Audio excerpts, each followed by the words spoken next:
welcome to the first webinar that we're calling FitNation. If you guys have been with us in the webinars in the past, we originally kicked these off because this was a platform that we were using in order to be able to get together business owners from the industry so that we can talk about, what we're doing in order to deal with COVID and how we need to pivot our businesses quickly. So after doing that for some time, we decided to change it up a little bit. So we will obviously still talk about, COVID and the impact that it has on business, but we really are finding these to be very valuable so that we can continue the discussion on other areas of business as well. And so we're doing it during the lunchtime, hence it's called Lunch and Learn.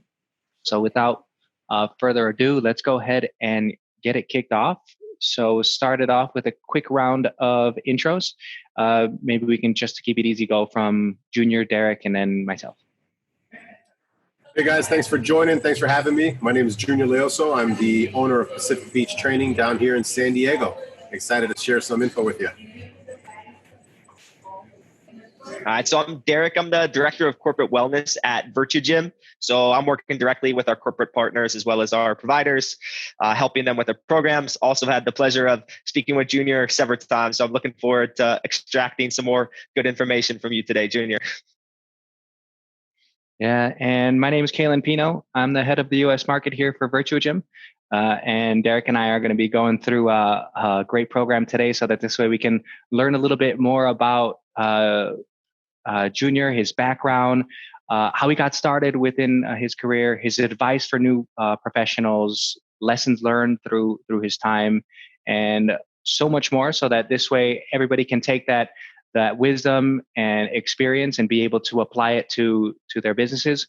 Whether you are just getting started, you're a personal trainer who is starting off your career, or you're a gym, a studio who's been around for 20 plus years, there's going to be something in here that's relevant for everybody. So let me go ahead and stop sharing my screen now so that this way we can roll into some of the questions that we have today.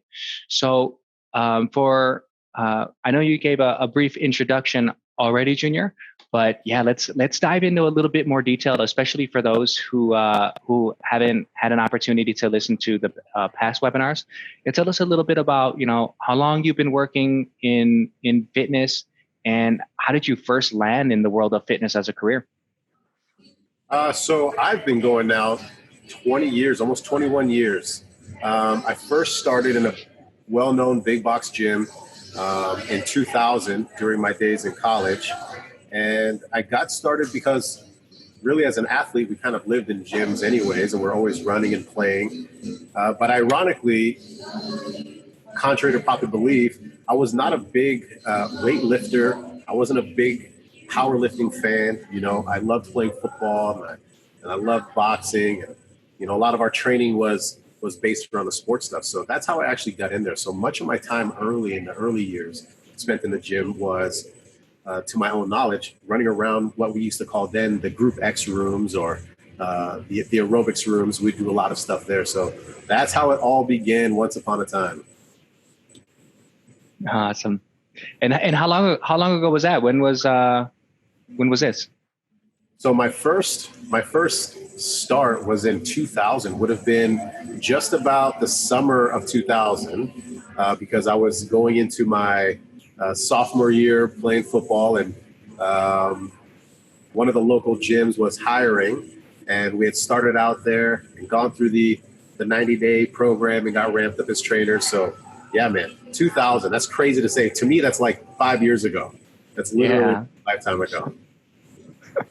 Like people who were born then can almost legally buy alcohol in the United States. That's gnarly. Oh man, now you're dating us. I'm feeling old. And from when you joined until now, how have you seen the industry change since when you started? Specifically from like a training perspective, I think now more than ever, we're starting to see things physically as a whole again, which is a good thing for clients. which I believe long ago before selectorized weight training became a thing, people knew, right? There's a lot of holistic healers, a lot of people who understood the body worked together, mind, body, soul, bones, muscles, tissue. But then there was a specific time when bodybuilding became such a fad and such a powerful sports outlet that the gyms really just started mimicking powerlifting. And like I said, for myself, when I first started, I didn't really know much about that kind of stuff. We did it to get faster, to have better agility on a field, and we were kind of introduced to these selectorized muscle days, a chest workout day and a back workout day. And that's pretty much been prevalent since the late 80s, early 80s until right about now. I think what's changed for the better is that trainers are becoming more well-rounded. They're becoming smarter. I would challenge anybody to think about a gym 10 years ago, even, let's say 2010. I'd argue that most of the trainers, including the gyms that I was at, were bodybuilding focused guys. And that's what you did. There was, 3-4 day splits. You had a leg day, you did a chest day, you ate a gram of protein for every pound of body weight, et cetera, et cetera, et cetera. Whereas now people are taking their backgrounds and gnawing into the fitness world, right? You're starting to see a lot more fight-specific gyms, spin studios, coaches that have backgrounds in stretching and breath work, et cetera, et cetera. So I think we've become more well-rounded in the fitness world today than ever before, and I really think it's only going to get better. Yeah. And for a lot of people who don't know, obviously you are the owner of Pacific Beach Training now, but you didn't always start there. I mean, you started as a student athlete, right? And it wasn't student athlete to gym owner. What was the path that you took in order to be able to, I guess, one, kind of realize that this is what you wanted to do, and like how did that evolve over time? And then maybe even, what were some of the mistakes that you made early within your career on that path?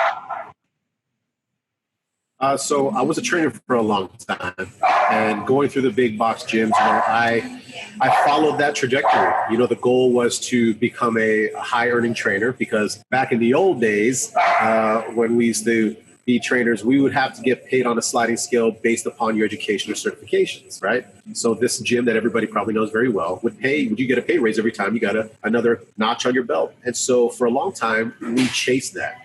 Trainers were ever going to courses and ever learning more about weight training and going to stretch classes, et cetera. And so you kind of follow that path. For me, that path led me up into management and running my own team of small trainers, eventually becoming a general manager. And then later down the road, I was recruited by another up-and-coming company, LA Fitness at the time, was starting to really make a name for themselves and opening up a whole new branch. I was lucky enough to get swept up in their market growth up in the Northwest. So Oregon and Washington, when they started growing, I was really lucky to be there at the time with the people that were there at the time, who kind of, for all intents and purposes, groomed me for the back end stuff, for the business stuff. Going from the trainer to the manager, obviously anybody that's listening to this call understand this is a vast difference. There are a lot of good players that don't become good coaches, and vice versa. I was particularly lucky for the handful of people that kind of were grooming me at that time. So I went into the management side of things and spent a lot of my early years there. Where I felt like I was making a mistake is I was drifting too far from the stuff that I loved, right? I was drifting too far away from getting sweaty and running around and throwing medicine balls at people. And I was now finding myself in the back offices, sitting down, always in spreadsheet meetings. And it wasn't really speaking to my soul. It was definitely speaking to my bank account. I was feeling really good then as a young guy with some money, but I wasn't feeling fulfilled. And after some long, hard decisions and breaking up with that company, the people there really did help me. And I found out that, hey, if I'm going to do something about it, I'm going to do it my way. And I was able to break off and start my own business up there in the Northwest. And from there, I never really looked back. So I opened my first training studio. This would have been in 2008, 2009. From then, we've successfully owned, managed, and sold that store.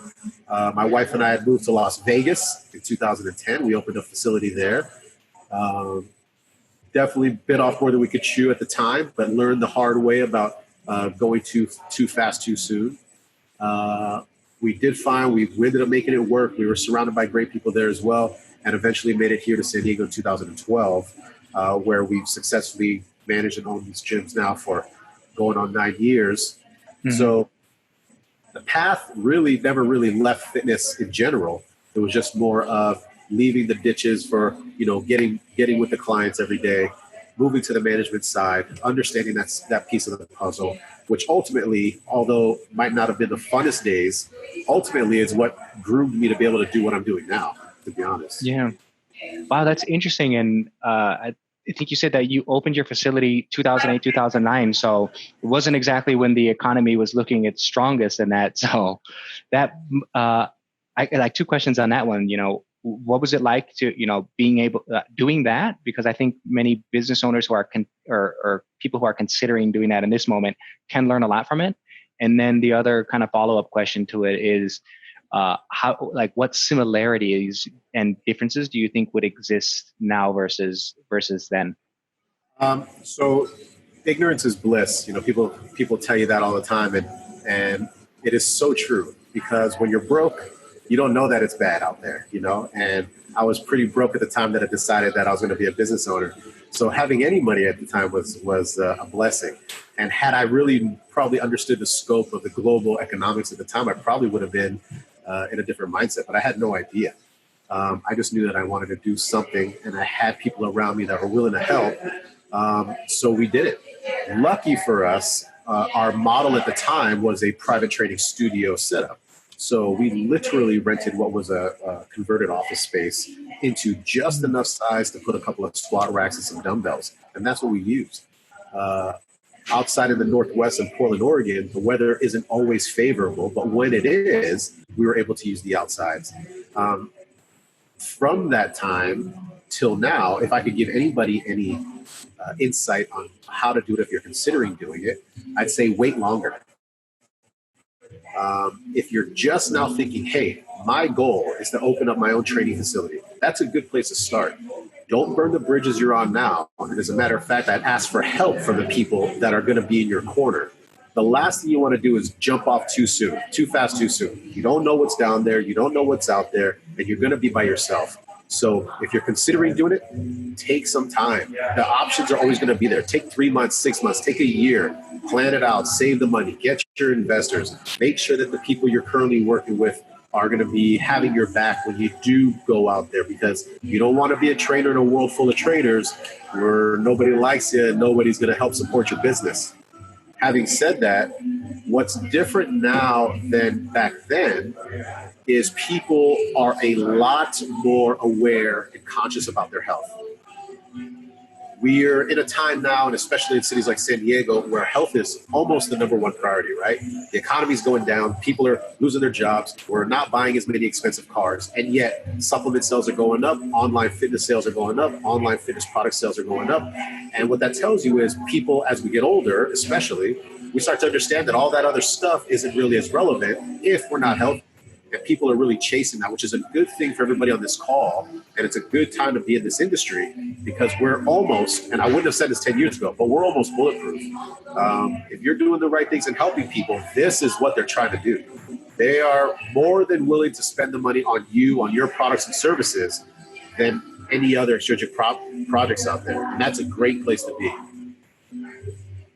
Yeah. Awesome.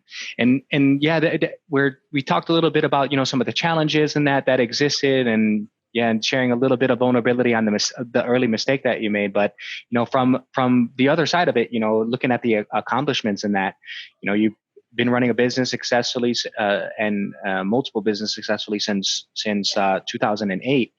So things went right there. So, what is the secret sauce? What's the biggest accomplishment that you think set you off on that? I will always tell my staff as well. In my opinion, it takes three things. You have to want it. You've got to love whatever it is you're doing. I don't care what it is. If it's skateboarding or opening a gym, you got to really love it, because most of the time is going to be spent by yourself with your own thoughts. So if you don't love it, it's going to be hard to hype yourself up all the time. So that's number one. You got to love it. Number two, you got to work really hard at it. And that doesn't mean, for us in the gym, training extra hours and lifting more weights. That means doing all the other things. That means securing facilities, making sure your gear is acceptable to the clients. So you got to work hard. And the third and final thing, which I believe is the missing link in almost all of it, is you got to have help. At some point in your life, somebody with more power and status than you in the business or outside of the business has to say, hey, man, I've got a guy who's hiring, or hey, I got a guy who's got a project going on, or hey, I'd like to help you. And when that happens, you have to be willing to accept the help. And you have to be willing to pay it forward when your time comes. Because if you do everything right, you'll be in the position someday to then say, hey, I'm going to help the next couple guys. Because Lord knows if it wasn't for a dozen people or so in my lifetime throughout this journey, if they didn't say, hey, man, I believe in what you got and I'm going to help you out. If it wasn't for them, I'd be a trainer, making my hourly rate, and I'd still be wanting to do something, and I'd still be working hard, but you need to have that hand up. And the hand up doesn't come to people who don't love it and don't work hard. So the first two are paramount. Yep. When the third one presents itself, make sure that you're ready and make sure that you take that help and then pay it forward when you can, for sure. Yeah, definitely. And, with taking that and kind of pivoting now into your company itself and Pacific Beach Training, what is it about Pacific Beach Training? Like, what is the culture like at your company, and kind of your philosophy and ethos as far as how you run your business and how you think it is different from what you see out there in the industry? Well, we're pretty lucky because we have a small operation, right? So we treat everything just like our family. And we say this in our staff meetings. We say it to our members, I'm not going to really have anybody in the business long term that I wouldn't have in my home, right?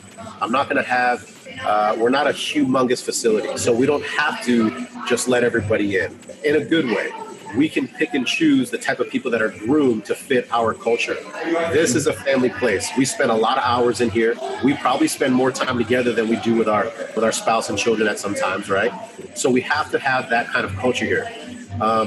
And the benefit of that really is it bleeds down into your service. If you treat everybody like family and you truly want to see somebody do good, what better field to be in than the health and fitness field to try to help somebody do good, to be better, to live a healthier life? And that starts with the way that we treat each other. If the staff members have animosity or the staff members don't get along, man, it's not going to work. But if the staff members love each other and they truly are like brothers and sisters in here, where we're going to help each other when we're failing, we're going to pick each other up when we're down, and we're going to call each other out when you're getting lazy, that culture is going to bleed down into the way we coach our clients. And everybody will say that. If there's something that I've been super proud over the last few years is when people talk about us on social media outlets or put us on the Google reviews, that's something that always comes up, is that we treat each other like family. And that's a heartwarming thing, man. That means it's working. Yeah. So I think, sorry, guys, we have a question. It's for Junior, so I prefer to do it right now, right? To enjoy this wonderful time with you, Junior. So the question is from the Jolie. I apologize if it is not like that. But this person says, good afternoon. I was wondering, what do you feel will be the biggest mistake when marketing yourself and business organically? Good question. Yes. Marketing is an entire beast by itself. One of the worst things that you can do, and one of the best things you can do to avoid it, is to not falsely market yourself or set false expectations. If you guys are listening to this interview and you're telling somebody that they're going to get abs in 8 weeks, or they're 12 weeks away from some booty lift, stop it. Don't be a part of that problem. Do not tell the people that, because you and I both know that's not true. Having said that, one of the best things that you can do organically to market yourself is start in your local area and pick one little niche. If you really love running, don't tell people about your 12-week strength training program. Tell them about a running group. If you really love stretching, tell them about a 10-minute morning stretch that you're going to teach everybody.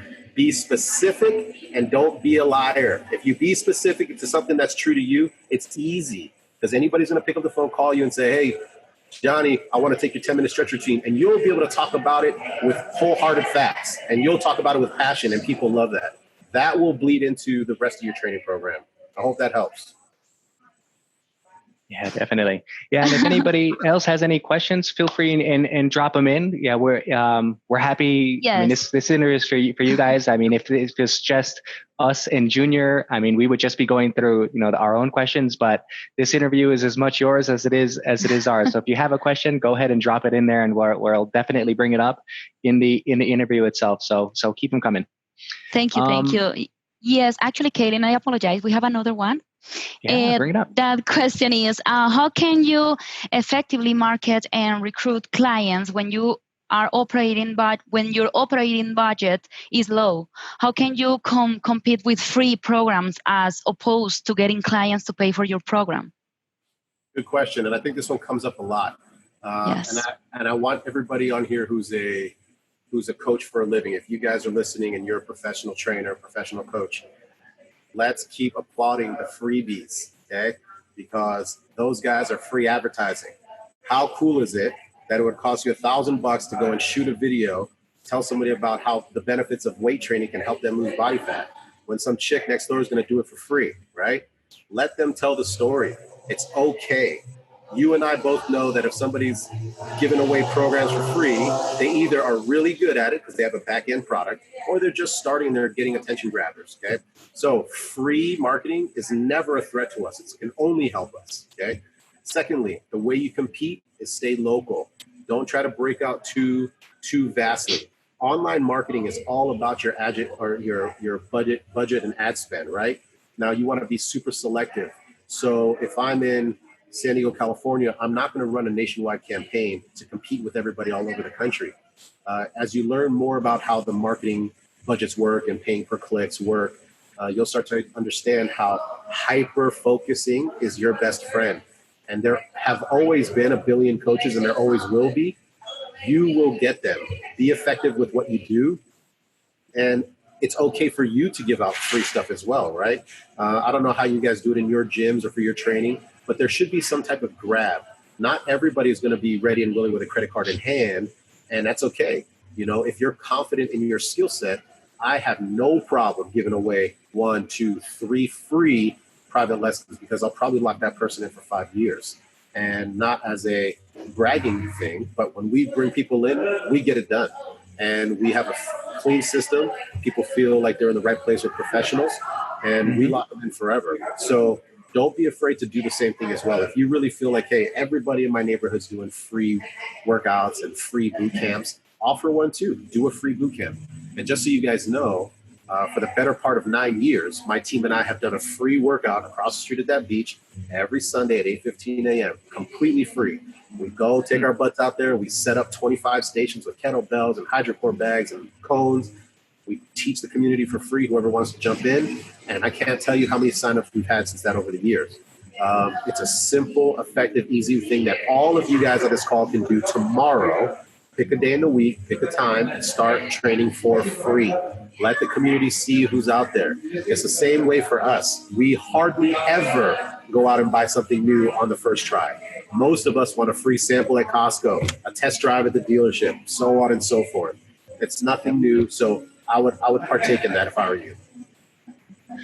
And then with the marketing and maybe even the business model in general, how have the past few months caused you to rethink the way you're marketing during this time, and maybe even structuring your business during this time? That's a good one, because we're all kind of in this together for the first time.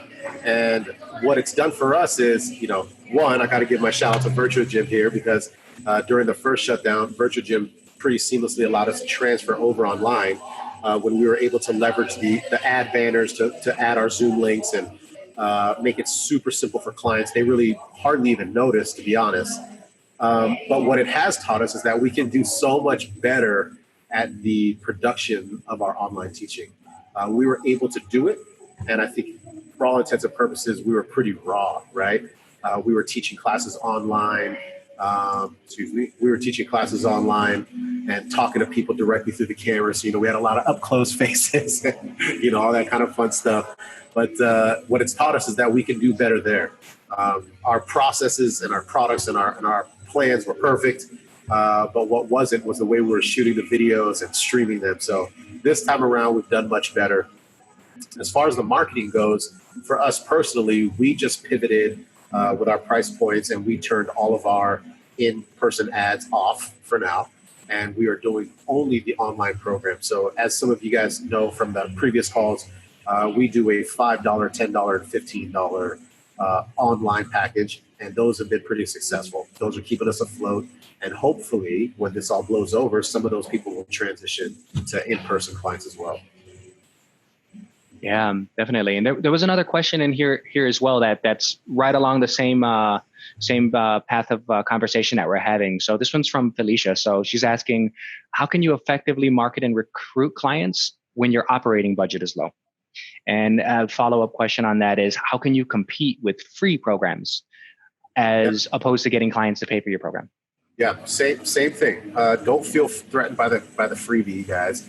And I would encourage everybody to do the same.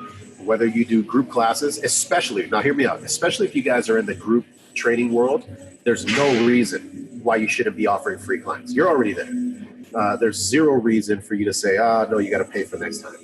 Invite everybody. Everybody should get a free 3, 4, 5, 6 a week. Give them a free week. And if at the end of every month, if you have, the past 3 weeks of people who've tried you out enrolling on the first, you're going to be crushing it. There's no reason. Now, if your business model is only one-on-one, limit it to what you feel comfortable is in your schedule. If you're a newbie and your goal is to do 40 sessions a week and you have 10 hours of personal training booked, you should be doing 30 hours of freebies. And you should be making sure that your time is used effectively.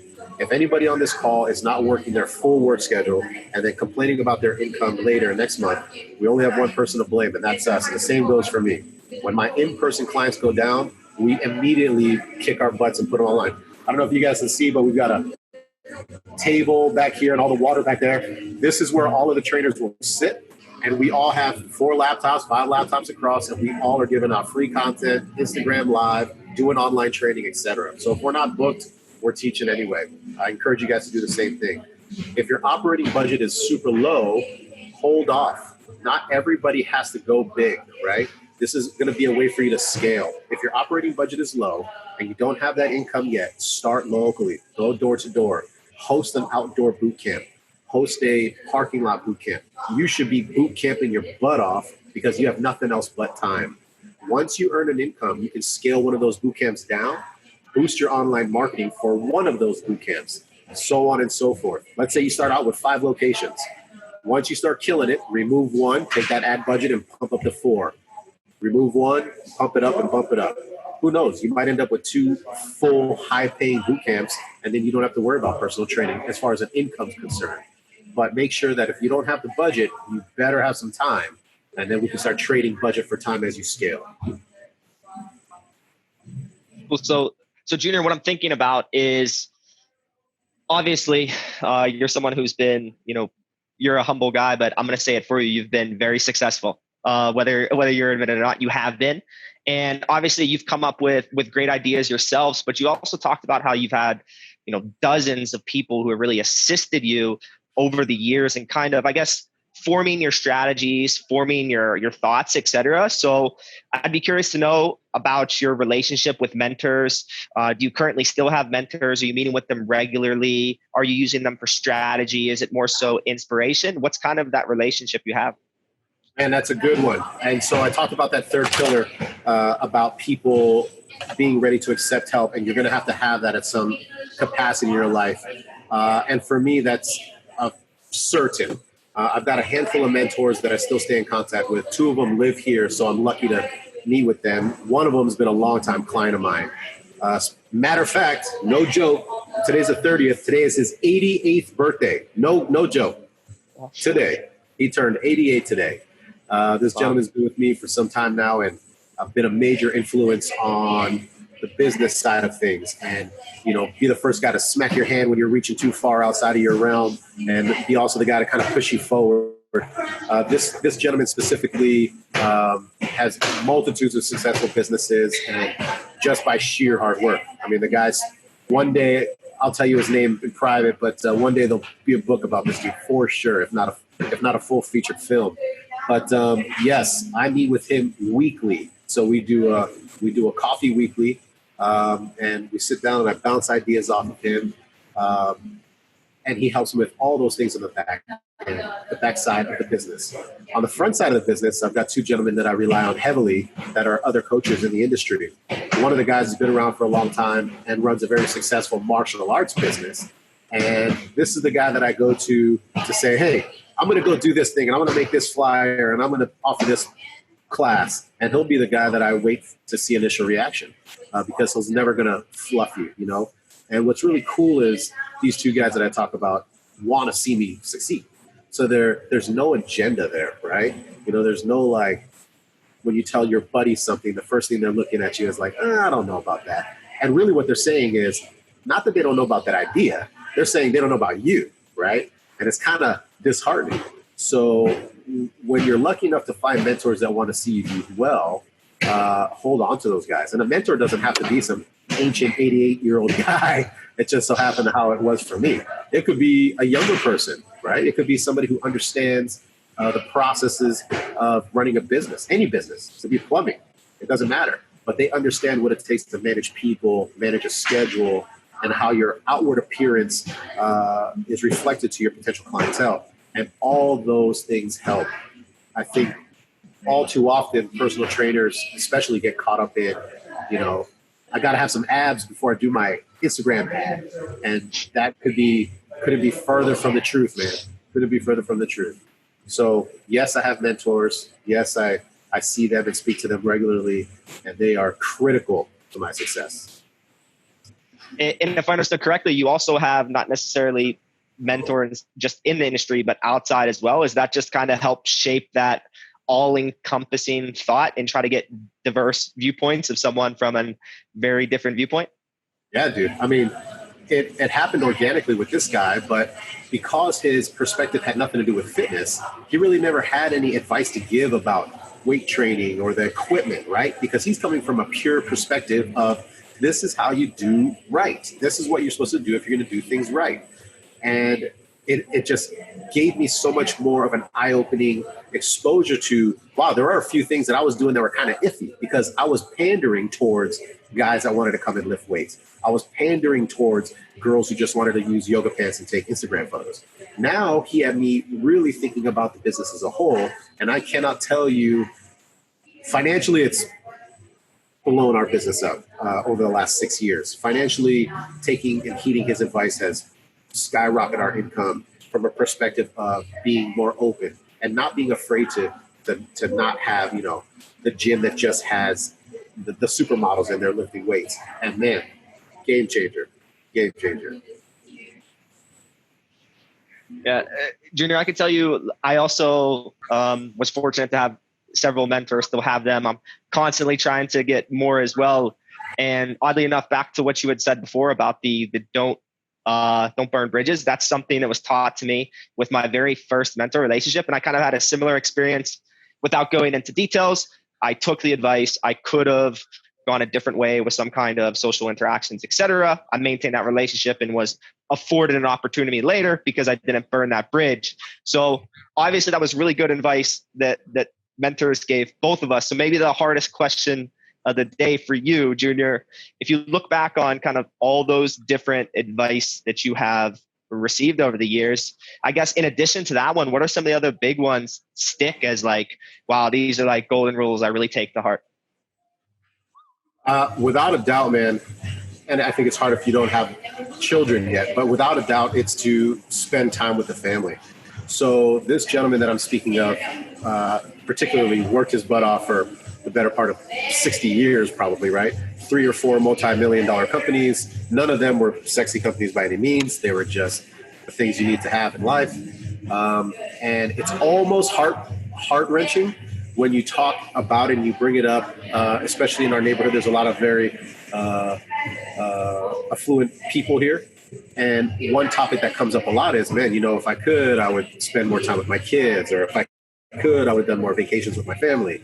And being a younger guy with a 5-year-old, I really take that to heart. And I think to myself, okay, that scares me enough to think, man, one day my kid's going to be a grown up. And the last thing I want to hear him tell his friends is, I wish my pops was around when I was a kid, you know, or I wish this. And so without a doubt, outside of business, outside of the gym, the best piece of advice that these guys ever give me is to make time for your family. Because at the end of the day, that's all it is. Hopefully one day we all get lucky enough to retire and spend some time with people. And you better hope that your kids are going to want to spend time with you. And that has been a cornerstone for me. I get up early, I get to work, I finish, I go home. And one of my personal goals is to always maintain whatever energy I have for a client in here, to maintain that same energy, if not more, for my kids and my wife. And no doubt about it, man. When I meet people, I try to build upon the base of relationships. Whether if you're a single dude and you got homies and you got your parents around, about making sure that we're being healthy and fit and we're being the best version of ourselves so that we can go be the best version of ourselves with other people, and for people with families to do the same thing. Because you can see it in their eyes. You can see the older guys. You can see the stories they tell you, like, I wish I would have done that. Or people that are finally retiring early saying, man, I'm going to dedicate the next 10 years to my kids because I missed the first 12 years. And I think, well, I'm not going to do that. So far and away, dude, spending time with the family. Don't let that time get away. Got it.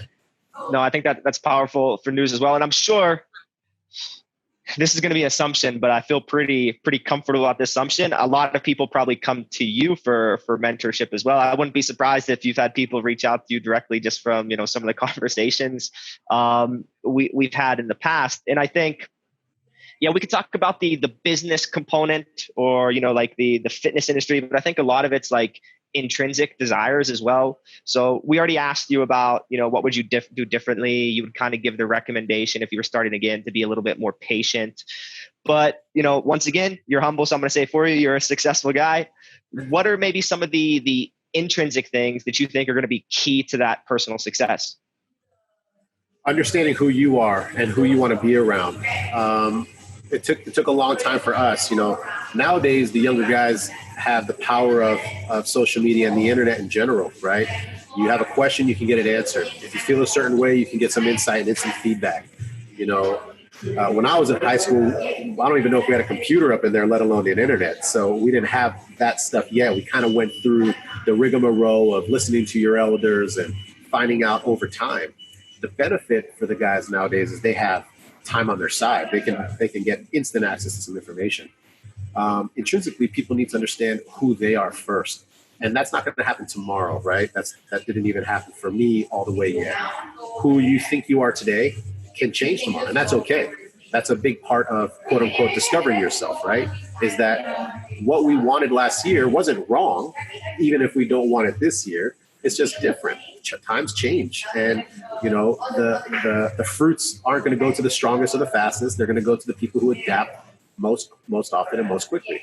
So if I could give any insight to the younger generation of guys coming up, or even to ourselves, it's spend a little bit of time figuring out who you are now and how you can support yourself. Talk to yourself a lot like you're talking to somebody else who's having a bad day when you're having a bad day. Sometimes it's easy to beat ourselves up. We go home, things aren't going perfectly, bills, whatever, family, whatever. We go, oh man, come on, step it up. But we wouldn't really necessarily talk to our brother like that, our sister, our mother. Whatever helpful pat on the back with a little bit of compassion and love for the first conversation. And maybe tomorrow you can say, all right, pick your butt up. But today, have a little bit more empathy and compassion and treat yourself the way that you would treat somebody else. Is a difficult task to learn because it's kind of weird in the beginning, right? But it's what we need to do, especially in a time where quarantine has become such a common phrase. If people don't come out of this better, you definitely can't blame, I didn't have enough time. We have nothing but time while everybody's sitting in their houses working from home. They can't go to the club. You better come out of this a little bit better. So intrinsically, find out who you are and find out who you want to be around, and that'll solve a lot of your problems. Yeah, I kind of want to piggyback off of what you were saying in there about how it's not the smartest. You said it's not the smartest people that are necessarily going to be the most successful, but the ones who are able to be the most agile. And we've spent a little bit of time talking about, where you saw where the industry was when you first started, where it is now. Maybe we can kind of change gears and talk about, where where it's heading. So kind of with that being said, as you kind of are looking and seeing where things are heading within the industry, what do you think is going to be happening next, impacting the industry economically, or maybe some trends that you might see picking up steam, and or any others that jump to mind? Yeah, that's a great question, especially for now. And I'm betting my business on a few of those. So with all of the things like our shutdown here in California, if you guys are experiencing that in whatever city you're living in, as it pertains to training specifically, what you're going to start seeing a lot of is a lot of these breathwork coaches, breathwork programs coming up. It is going to be sweeping the world very fast. And I believe that wholeheartedly because the fire has already started with the education of breathwork. And of course, it's not new, right? Yoga practitioners have been preaching this for 1 billion years. But as we all know, it doesn't really catch a head of steam until the mainstream people start getting it, right? Athletes, influencers. And that's happening in droves right now. You have as many pro fighters, NFL football players, world champion soccer players started to speak about, oh yeah, my breathwork coach did this. And I learned a lot about my diaphragmatic breathing doing this. And if I were you, wherever you are, I would get on board. I'd spend some time researching the topic, get yourself familiar with the dialogue, get yourself familiar with the anatomy. The same way you familiarize yourself with strength training anatomy, I'd get yourself familiar with breathing, as silly as that sounds, because we happen to do it on autopilot. Some of us better than others, but it happens on autopilot. And I would get yourself familiar and become ready to offer this as a product or service. I believe the trend is going that direction. With the reality of gyms not being able to be open in full capacity and people training from home, this is going to exponentially grow that breathwork style, right? People are going to have less weights, less barbells, less group training, more time to do things at home that fit in their living room. These are going to be body weight HIIT classes, self-stretch, meditation, breathing, etc. As far as what I believe is going to happen is exactly that. We have talked about a few minutes ago about marketing. We've actually doubled down on our coaching abilities for those two topics, stretching and breathing. Myself and two other coaches have gone through, I don't know, I think our third certification process is January before the first shutdown. But because the shutdown happened, we just dove deeper, went through another one, and we've got double certified. We're going through the third process right now to get triple certified because I truly believe this is going to be synonymous with strength training.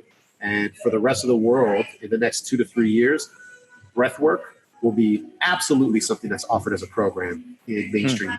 100% believe that. Yeah, I don't know a lot about the trend, to be honest, and how it's being shaped. I do know that I've seen a little bit of it, but I didn't connect the dot until I'm hearing you talk about it now. So what I saw is that there was a speaker who brought somebody on stage and was talking about how to be able to control your physiology and how you're conducting yourself just in life, whether you're giving a speech or in a professional setting, and additionally physically for for performance. And one of the first things that he did is when he brought somebody up on stage, was checking their pulse and how they were acting as they were reacting to his questions. And this person was all over the place, couldn't control themselves. And literally all he had them do was breathe in when this little thing on a screen went up, and then breathe out as it was going down, and just match it. And as you were seeing it, you saw the difference in pulse rate, but then you also saw the difference in the way that they were composing themselves through the conversation. It was really interesting to see. And yeah, breathe. The way you breathe, you can see how it just impacts your physiology. Yeah. We have a coach here who always says one of his key cues is your pace, your race, and you can literally pick your pace up organically or slow your pace down organically just by the way you breathe. And I'll give you guys my 10-second advertising piece here when it comes to breathing. Way back in the old days when, we have a system that's built in called our fight or flight system. And once upon a time, this was very important, right? Because, I don't know, maybe an animal was going to eat us, or we needed to eat an animal, or whatever, right? We needed to be able to shut down our systems, and we needed to be able to turn on our excessive breathing and raise our heart rate to pump muscles to the legs so that we can get our butts out of there. But unfortunately, or fortunately, that same system still exists in our body. Our brain still has those same triggers, and it will trigger the muscles to do the same thing as it's always done. The bad part about that is that system will get turned on for a text message coming in, or we're late on an email. And so throughout the day, our body's going, holy crap, we got to run. Holy crap, we got to run. Holy crap, we're stressed out and freaked out. We're going to die. And this is just not a way for us to live, right?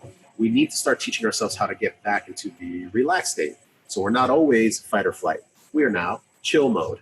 And one of the most efficient ways and quickest ways to do that is just by controlling your breathing. So everybody on the call, real quick, put your hands just below your ribs where the soft tissue goes, okay? So just under your ribs. I don't know if anybody can see this. Right here. Okay? You inhale, your belly should get bigger. So your belly should push out. So inhale. And when you exhale, your belly should get small.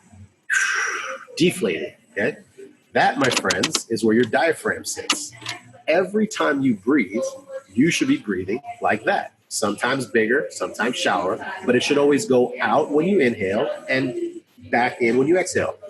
Unfortunately, a lot of people have what we call reverse breathing syndrome. So when they take a deep breath, their shoulders go up and their belly gets smaller. They do a, like they're sucking it in, right? When really, the way the diaphragm works under your ribs, it tries to open up.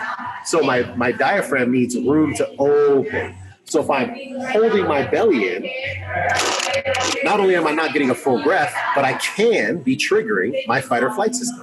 Every time we have tight abs, our body is kind of under stress. And I know we live in a time where everybody wants tight ripped abs, but I'm going to venture in to say that in the next coming 24 to 36 months, we're going to change our minds on how beneficial this is for our psychology and physiology. And that's just a tidbit.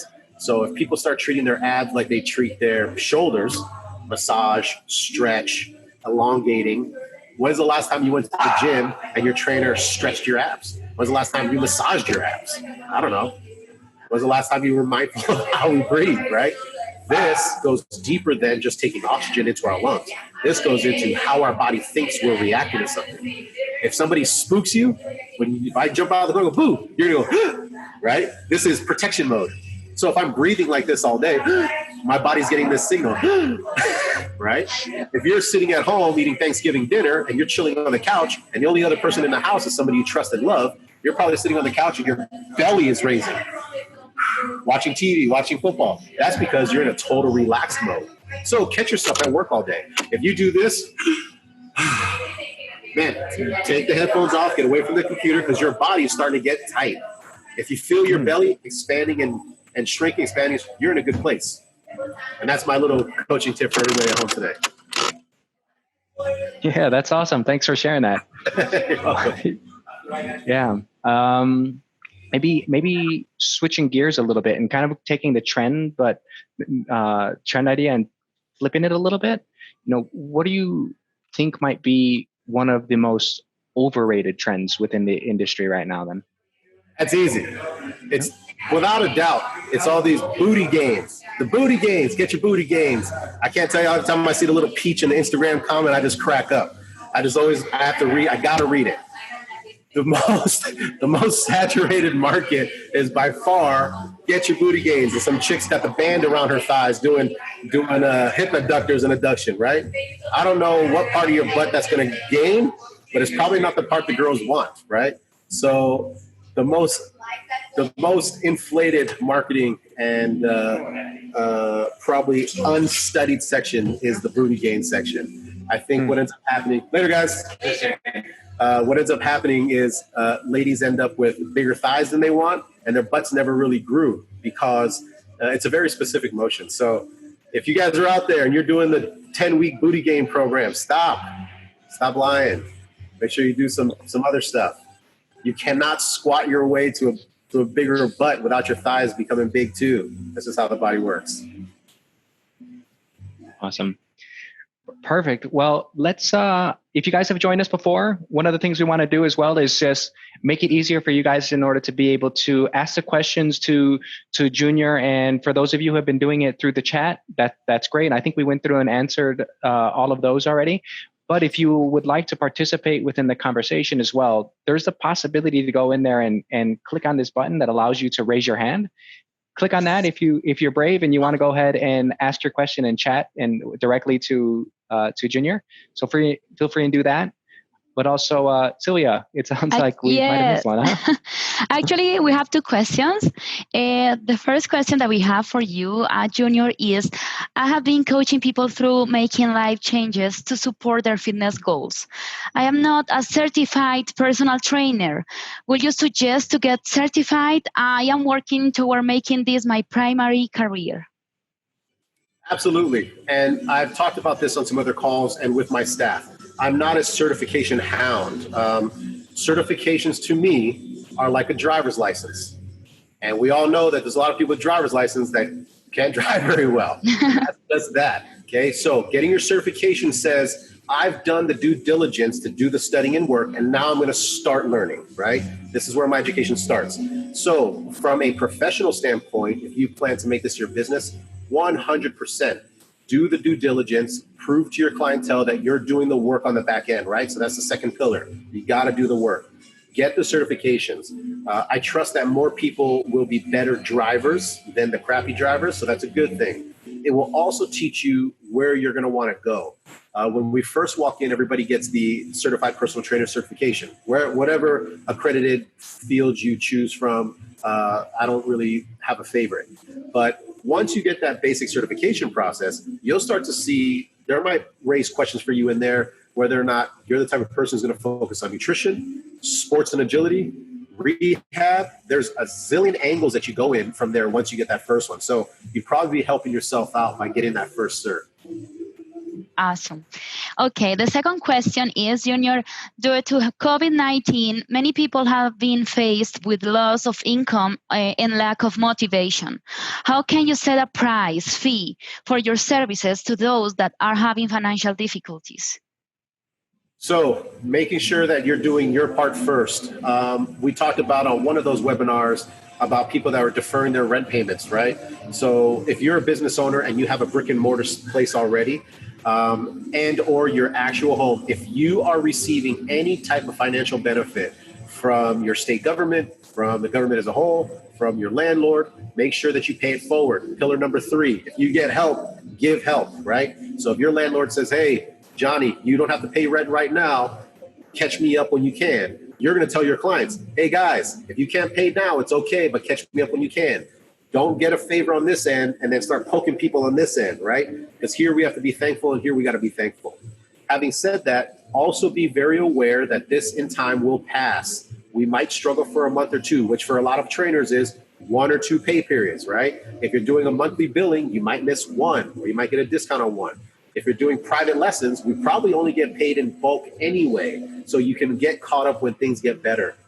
I would really talk to people about transitioning into group settings versus the one-on-one.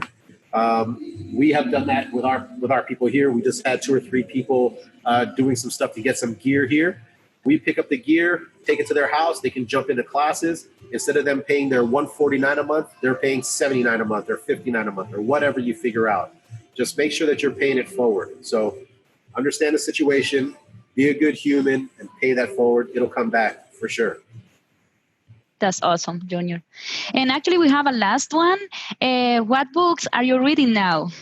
What books? That's a good question. Let's see. I'll show you. I just finished a book called The Mastermind and the American Kingpin. Not my normal set of books. So here's my list. I don't know if you guys can see that or not. We've got Social Media Marketing 2.0, Atomic Habits, Cognitive Behavior, and Talking with Strangers. These books are staples. And then I just finished The American Kingpin and The Mastermind. Totally outside the realm, but if you guys haven't heard the story about the American Kingpin, Ross Ulbricht started the Silk Road website. Crazy story. Largest online drug dealership in history, made like $1 bazillion from his laptop. Crazy story. Crazy story. Nice. And then we still got a little bit of time left. Maybe we can go rapid fire because I still have some questions here that came in through the signups when people joined. So I'm gonna try and fly through these as fast as we can. Some of them I'm not sure if we'll be able to answer super quickly, but we'll give it a shot. So First one that we have here is I may be forced to let go of my studio. I'm super sorry to hear that. But the question is, how do you build an on-demand platform? Great question. I'm super sorry to hear that. And I will tell you this, it could be a blessing in disguise, right? Because if you're in a place where the clientele is already fading away, which is causing you to have to give up your studio, this is a future tell sign. So you probably are doing yourself a favor by jumping ship now and instead of holding on till later. So be prepared for some positive things. Second thing, on demand is already available to us through the Virtual Gym app. I laid on this big time. As I mentioned before, we have a $5, $10, $15 online membership. Our $5 membership is 100% solely active on the Virtual Gym on-demand setup that is available to us through the app. If you guys don't have it, get the service, get it on your phone. Our members that pay for the $5 service, we created an easy YouTube video that shows them how to go to the app, select the videos on demand, and there's like 100 videos there already. You can start leveraging your business there today, tomorrow, right? You can run ads. The videos are already edited. They're already fresh and clean. They've got all kinds of topics. So do that now. Don't let your ego tell you that it needs to be me. If you're going to manage a business and have a host of trainers, it's no difference if your trainers are on your app, especially if the work's already done. For a nominal fee, you'd be surprised how many people are going to get on there and sign up. Get on that. Nice. Next one is, did you have investors and how does it work split-wise in profits, if so? So back in the old days, I did for sure. So one of my clients was my early investor back in 2008. And, back then our investments were like $10,000 to buy the all-in-one Cybex workout machine. So times were a little bit different. Going into this facility here, no. We have collected all of our stuff over years. And I never took out leases on equipment until about a year and a half ago. So I only built out what I could handle. I was not a fan of taking out loans to buy equipment. But my background in sports training allowed us to live and build fitness programs without it. If you can do the same, I highly recommend you do it. If you're going to do a partnership split, I would make things as concrete, clear as possible. And remember, the cheapest money you'll ever spend in a deal is the lawyer that writes the contract. Get the lawyer to write it up. And then last question before we sign off. Where do you find your trainers and instructors? Craigslist. No, just kidding. Our instructors have been with me for some time now. I was lucky enough to find our head trainer who's sitting back there right now. I was lucky enough to find her through a mutual friend. And we've been able to help groom each other through the last 5-6 years. My business model is slightly different than probably most. And if not, if it's like yours, then great. So we have a coach for every genre, right? So we have a strength coach, we have a rehab person, we have a fighting coach, we have kettlebell coaches. And so for us, we put out ads back then that were recruiting coaches for that. We did a hiring pattern. Coaches were allowed to teach for free for a week. So they would pick 2 time slots, teach a class. We take direct feedback from the people that are going to take those classes, which are your members. And then we put them through the process that way. It's made it very easy. If you guys are thinking about opening up a small fitness studio, I highly recommend looking into the business model that we use because there's less conflict, right? You don't have 4 strength coaches fighting over a member. If Kaylin comes in and says, hey, I want to learn how to do some boxing, that's easy. We just say, hey, that's our boxing coach. And everybody goes, yeah, all right, you got a new client. Yeah. So it takes all the animosity out of client share. What a good idea. Awesome, guys. Well, we are at time. Thank you guys all so much for taking the time in order to join us today. Thank you, Junior, for taking the time again in order to be able to shed share your wisdom with us and everybody. Really appreciate it. If you guys found that after Junior did that that breath work that you were doing it as we were continuing to the thing, you're not alone. I was doing it as we were going. I saw you, Kaylin. I was proud of you. Guilty. Awesome. Well, thanks everybody. All right. Have a great day, everybody. Bye. Thank you so much, Junior. Always appreciated. Thanks, Derek. Thanks, Sylvia. Later, Kaylin.